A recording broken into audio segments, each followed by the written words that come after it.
Magandang araw mga lods. Ayan, natanggal na natin yung yung kids nating malaki dyan. Inakyat na natin mga lods. Ayan. Tapos mga lods, ang itatopic natin ngayon yung di ba sobrang ngayon, sobrang init, di ba so ang dapat natin gawin ako ipapakita ko lang sa inyo o ikukwento ko sa inyo kung ano yung ginawa ko sa mga ibon ko, lalo na nasa bubong sila noong una pinaproblema ko na ano ba ang ginawa ko na medyo na pa cool down ko yung init mga lods. Sabihin na reduce ko, hindi lang totally nawala yung init pero at least more than mga 60% nawala yung init mga lods. Yan yung ating itatapik pagkatapos ng mga lods. Katapos ng intro. Let it, bang, bang. Magandang araw mga lods. Yan. Natanggal na natin yung yan. Tapos, yan, mapakita ko na sa intro, diba, na iakyat ko na set up ko na. Totally, na lang yung natitira dyan mga lods. Baling kulungan ng manok. Tapos yung dalawang kulungan magkapatong, baka yung isa hindi ko na ilagay kasi nga bulok na screen. Depende na rin kung i-repair ko pa. Tsaka yung kinuhanan ko ng inakay kahapon. Yung may malaking cage. Yun na lang mga lods, yung natitira dyan. Tapos yan, pansamantala, gagawin mo ng yan. Sampayan hanggat hindi kinukuha ng may-ari. Yan, pansamantala. Yun na lang muna. Gawin muna natin yung tambayan. Kumbaga bilang na araw niyan, mga ilang buwan na lang yan by September siguro totally was out na lahat yan. Tsaka pati yung mga ko sa pati yung mga tawag nito, mga tubo ko babaklasin. Marami akong tubong kinabit sa ilalim niyan mga tukod. So yun yung gagawin natin sa taas, pampatibay ng ating aviary mga lods. Kahit sa labas lang yun, itatali ko lang sa labas. Naman yan kahit crossline lang naman yan basta tumibay lang. Siguro panangga sa kung hindi naman itatabi ko lang pag medyo natayo na yung bahay niya tsaka tayo didikit ngayon mga lods. So yun yung yung kaganapan so yan habang pinapakita ko yung yung bago nating sineset up, hindi ko lang mga lods pasensya na habang ginagawa ko, hindi ko mabidyoan kasi nga mag-isa lang ako. Mahirap. Kasi baka matisgrasya yung ating katangi-tanging cellphone, mga lods. Ngayon, inakyat ko yan, nagpatulong ako sa apo ko. Inakyat. Tapos yun na yun, na. Totally, niready ko na yun, tapos sabay, nakabit. Mabilis lang naman, tsaka medyo magaan lang yan, mga lods. Ayun. Tapos, bago tayo pumunta sa topic, mga lods, as of now mga lods yung natin raffle wala pang although naintindihan ko naman kasi ngayon pecha de peligro mga lods. Diba may nagsabi na nga, sabi niya lods sa pa ako makakasali kasi okay lang yan basta at least alam nyo na may raffle na, diba babanggitin ko na lang lagi. Tapos yung pala yung mga nagtanong kung paano sumali, yung ganito yan mga lods yung mga hindi aware yung gustong sumali mag-sub muna kayo, subscribe tapos para lagi kayong updated sa natin sa video. Ganito lang kasimple mga lods yung pagsali lang yung through GCash. Yung GCash number ko nandyan sa description, i-click nyo lang yung channel, i-browse nyo, nandyan lang yan. Siguro ilagay ko na rin yan sa i-plus ko na rin sa screen. Tapos yung rin yung messenger ko nandyan din, yung Junior Pabalan. Ganito yung instruction mga lods pag sumali kayo yung gigas nyo sa number ko yung magpa-plus dyan sa screen o kaya sa punta kayo sa description, nandun yan, lagi ko naman nilalagay doon. So yun yung GCash number. Tapos pag mag-GCash kayo yun yung reference, kunin nyo. Di ba nadada-download naman yan o nakaka-capture. I-send nyo sa sa Junior Pabalan sa Messenger para katunayan na kayo yun. Kasi yan minsan may bugos dyan, baka mamaya isahan tayo mga lods. So makikita ko yun kasi lalabas sa request yun. Pag nakita ko sa request, bubuksan ko yun, ko-confirm natin na kayo nga yun. Tapos ito sa mga bago lang naman to eh. Tapos pag na kayo, sasabihin, Lods, na ako, naka-entry. Yan. Ganun lang kasimple mga Lods. Tapos kung magkano, yun, 100 per entry. Kasi depende na sa inyo kung ilang entry ang ang isalin nyo. Kasi may sumasali rito, 3 entry. Di ba? 300 yun. Ganun yun mga Lods. Ngayon kaya siya, isa na lang kasi dati sa 100 3 entry. Pero ngayon kasi mga lods ang natin, isang kakatil at saka 2 pares na kits ang pwede nyo mapanalunan. Yung grand prize natin yung kakatil. Tapos yung pre-raffle natin na kayo rin yon, na pre-entry na siya. Ibig sabihin kasali na yung pangalan nyo pag umentry kayo. Yun, 2 pares na kits ang mapapanalunan nyo. Kaya, bali 2 2 ikot ng ruleta yon mga lods. Ngayon, pag pag yung, ibig sabihin, pag malapit na nating ibola, at saka ako na lang sabihin kung alin ba ang mauuna. Siguro, i-suggest nyo rin kung alin ang mauna. Iyon na ba natin yung, yung kakatil o yung pre? Ganun ang gagawin natin. Alin sa dalawa yung iyon na nating ibola, yung kakatil o yung kits. Yan. Kaya comment kayo pag gano kayo. Tumaya kayo. Tapos sabihin nyo, para sa akin Lord, siguro iyon na yung ganito. O yun, ganun lang ang mga comment nyo mga Lods. Pag tumaya na kayo, kayo yung magdi-decide yung mga tataya. Diba, Pwede rin mag-comment yung mga yung mga yung nagbe-viewing lang mga Lods. Ala naman dito free comments naman yan. Tsaka maganda rin may comment mga Lods. So yan mga Lods, yun yung yun yung natin, naisingit ko lang kasi baka mamaya kaya walang nag-e-entry. Una-una alam ko naman kasi Pecha de Peligro ngayon. Di ba Tapos baka hindi alam, kagaya may nagtanong kung paano sumali. So yun, ganun lang ang pagsali mga Lods. Siguro pag medyo sinipag ako, lagay ko na rin yung dyan, yung sulat, isulat ko na lang pero malinaw naman siguro mga Lods kahit hindi na, di ba ang importante lang yung messenger at saka yung GCash number, tapos isend nyo sa akin, yun lang naman yun mga Lods. Okay, balik na tayo dun sa ating topic mga Lods. Yan, kagaya ngayon, di ba mga Lods, nandito ako sa bubong, di ba Noong una, ito, pinoproblema ko kung ano ba gagawin. Gaya na sabi ko sa inyo, parang may nabanggit ako dating na natin kung ano bang maganda. Baga, i-analyze natin, ano bang magandang doon. Baga, titimplahin natin yung paano ba ang dapat gawin, di ba? Totally, nabanggit ko yun sa mga nauna kong vlog na ang pagkasabi ko pa nga, ayun nga, medyo parang, kaya minsan ang problema talaga dapat huwag mong problemahin kasakit ulo mo Totally, noong una, yung problema ko, sabi ko, baka kawawa yung mga ibong ko. Kasi yun lang pag nagdidiliga ko dyan, yung alanganing oras, napakainit diba Tapos ang problema ko kapag tag-ulan.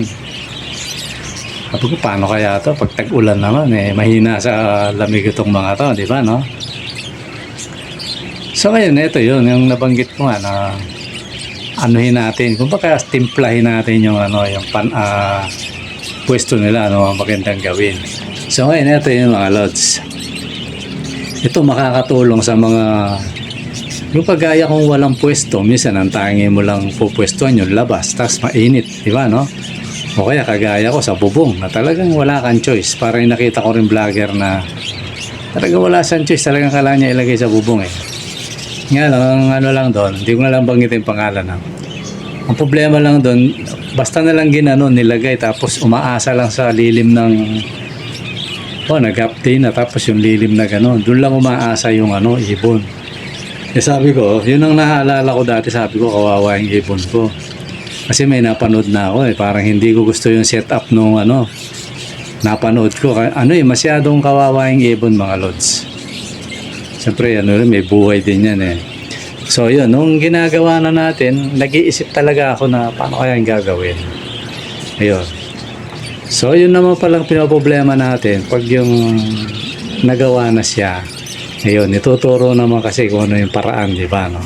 Ayun, unang tinayo natin ng tubo, tapos in-screenan, di ba, no?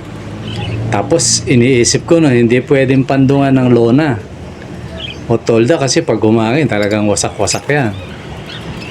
Eh, sabi ko, yung screen naman, hindi ko pa matanggal. Di ba, no? Kasi nga, hindi pa tayo nag-aano dati.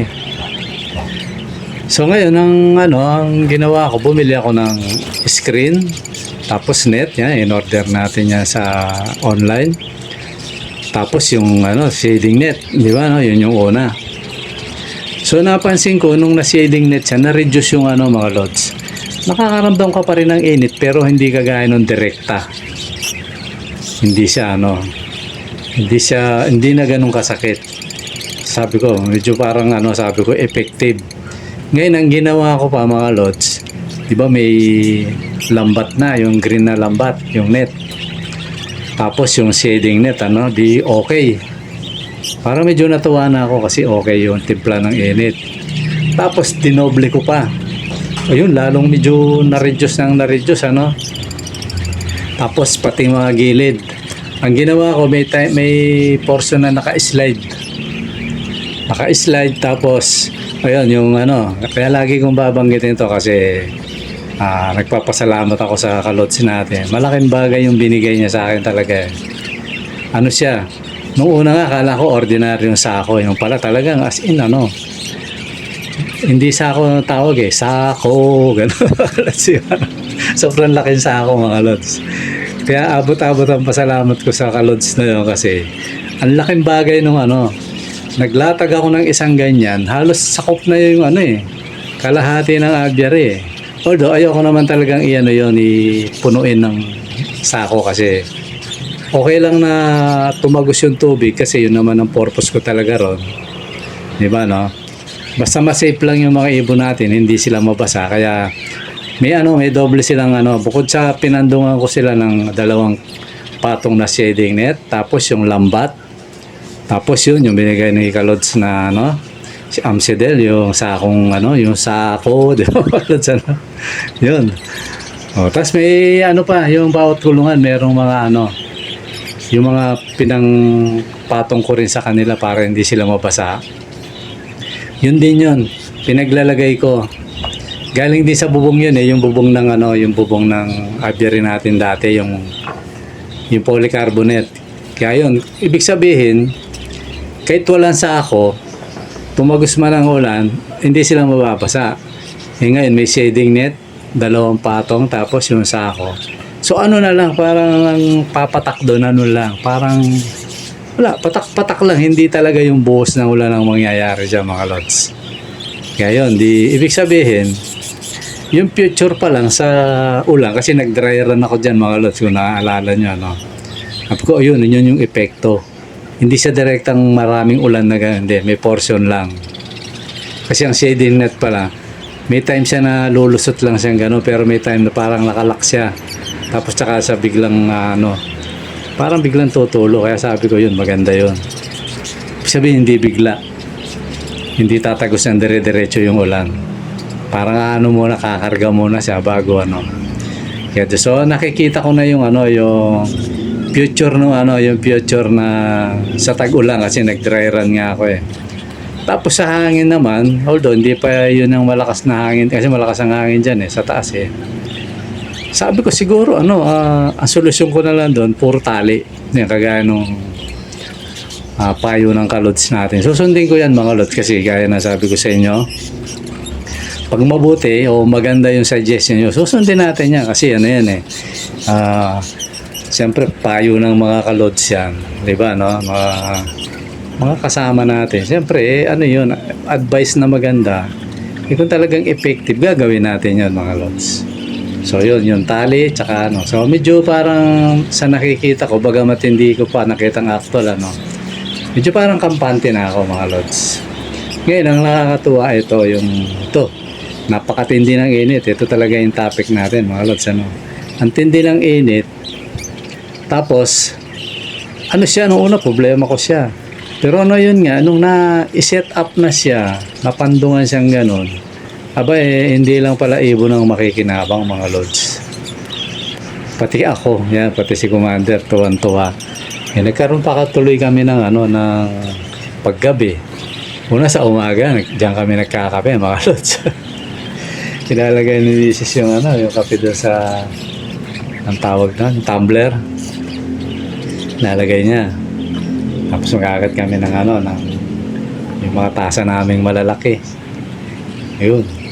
Doon kami. Luto siya ng tinapay, yung almusal, yung tasty. Prito sa itlog, yung akit namin. Ayun. Pag sa napaka-presko mga lods. So, nagkaroon ng tambayan si Commander. Yan, kami, nagkaroon ng tambayan. Tapos sa gabi rin, ganun. Diyan din kami nagpapalipas ng yan, diyan kami nag-merienda. So, ibig sabihin, sa madaling salita mga lods, na-reduce yung init. Na-reduce siya ng siguro mga 60 o 70%. Yan, may init pa rin pero hindi na ganun katindi. Tapos yun nga, yung may sako. Hindi ko, yung kagaya nung nasa harap, yung sa may mga halaman. Kalahati lang nilagyan ko ng sako ron. Tapos yung kalahati, para mainitan yung mga halaman.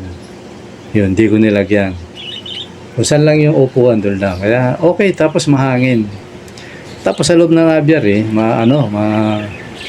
lalo na pag yung na. So, ang kalaban lang talaga ng ang kalaban lang na init ng mga kids sa umaga. Sa umaga, patagilid yung init. At saka kailangan nila yon. Ang kailangan na init ng mga ibon mula umaga hanggang alas 10 o alas 11, yan. Kaya pa yan. Ngayon yung medyo tinitingnan ko ron yung mag-aalas 12 mula 11:30 hanggang alas 3 o 2:30. Yan yung kasagsagan ng init, Kasi mga bandang 2:30 medyo may shade na rito naman sa kabila sa building. Kaya okay na, malilim na, So, ang init na na medyo kinakabahan ko yung mula 11:30 hanggang 2:30. Ilang oras yon? 12:30, 1:30, 2:30, 3 oras, So, solved na yon mga lods kasi yung mga oras na yon, talagang in-experiment ko talaga ilang araw, tinansya ko, yun. Walang init sa aviary mga lods. Parang nasa baba lang. Although, siyempre, yung nasa baba, talagang malamig yun kasi nasa ilalim ng puno Malaking bagay yung puno. Pero dito naman, naman siya, may init pero hindi ganun. Baka hindi lang 70% o 60% yung nawalang init Baka mahigit pa doon mga lods. Kasi may may hangin Hindi mo hindi ka maano sa init kasi hindi masyadong damdam kasi may hangin. Tapos medyo inangat ko pa yung bandang kung mapapansin nyo sa may apartment, siya nakaangat. Pumapasok yung hangin, malakas yung hangin. Ayoko i-open ng todo kasi ang inaano ko doon, baka mamaya biglang umulan hindi ko na maikabit agad dyan. Kasi nga, nagbakod na ako dyan naglagay na ako lang, mahirapan ako kaya niready ko ng ganyan. Kumbaga ready na siya na hindi man full yung hangin niya, may presko pa rin. Tapos yung may gilid, kung mapapansin nyo, hindi ko pa siya masyadong sinara. May mga tabing pero hindi pa masyadong nakasaka. Yan, kaya okay na, hindi na ako kakaba-kaba. Tsaka may naka-ready akong mga lot. May naka-ready pa akong shading net na 2 pa yata yun. Kaya lang malaki.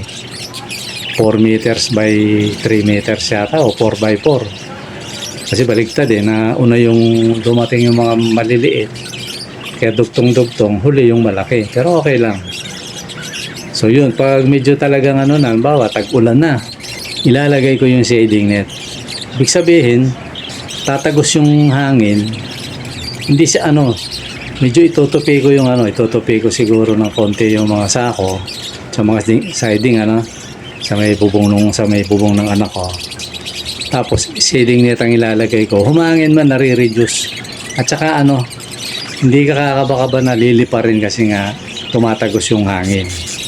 Di ba Parang ang tagos ng hangin dito 50-50. Nare-reduce niya ng 50. So hindi na yun ang hangin niya. Hindi nalilipa rin. Kaya medyo yung kaba ko na baka madali sa init yung mga ibon. Okay na. Bagamat sila, nung una ko nilagay, nanibago sila kasi parang hinihingal. Lalo na hindi pa naman tapos yung summer. Pero ngayon masaya na yung mga ibon, mga lods.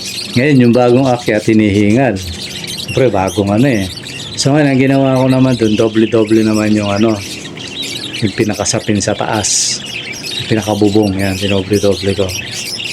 Ganun ang ginagawa ko. Tapos siguro habang ang panahon ay mainit pa, lagi ko silang lalagyan ng yung paliguan. Minsan ini-spray ko sila, mga lods Gusto ng ibon yan Binubugahan ko sila para ma-preskohan. Total, malapit naman ang magtagulan. Yan naman yung titingnan natin. Pero sa tingin ko naman yung kagaya na sabi ng kalods natin isa, yung bagyo, walang imposible. Yan? Siyempre, isama ko na lang sa panalangin ko yan. Di ba mga lods Ganun lang naman yan.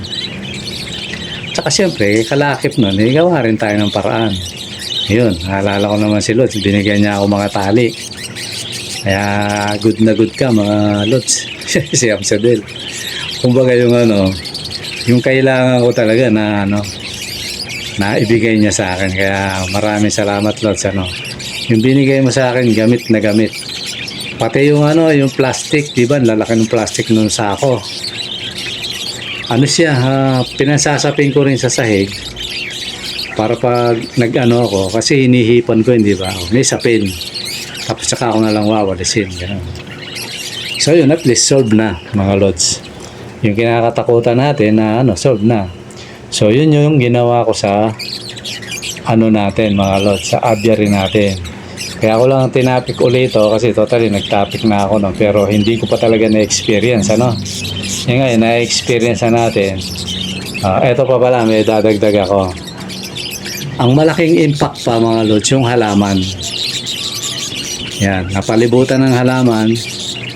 Ang hindi ko lang nalagyan ng halaman yung bubong ng anak ko kasi nga alam niya naman si Mang Kanor baka medyo mag-demand baka kahit hindi natin natuluan yung tapos tumulo yung bubong masisipa tayo. Kaya kung maganda sana paikot may may halaman pero okay na rin yan. At least halos naman nakikita nyo naman siguro halos puno ng halaman. Yun, malaking bagay yun. Imbis na yung init ng yero na-adapt ng mga natin ibon. Imbis na init, hindi lamig. Lamig ng mga halaman ang nakukuha. Tapos ang kagandahan pa yung puno. Di ba Bagamat medyo na-block siya ng konti kasi naglagay ako ng shading net. Yung paakyat, di ba naglagay tayo. Pero okay lang kasi malaking bagay yun. Na hindi lahat puro init yung paligid mo. Ang nakikita ko medyo parang mainit na lang na portion yun sa may bubong ng anak ko kasi nga open siya Kaya tinakpan ko kahit paano mawala yung ma-reduce. So yun, isa pang doon yung halaman. Siya, malaking bagay ding nakatulong, napaikutan ng halaman. Kaya yan. Ayun mga lods, kung gusto nyo gayahin, pwede yan. Para kung kagaya ko na wala kayong pwesto, tas ganyan ang sitwasyon. Ganyan lang ang diskarte. Kaya kung hindi kayo mahilig sa halaman, magsanay kayo. Kung mahal nyo yung ibon nyo. Kasi ako, double purpose yan. Unang-una, mahilig ako sa halaman talaga.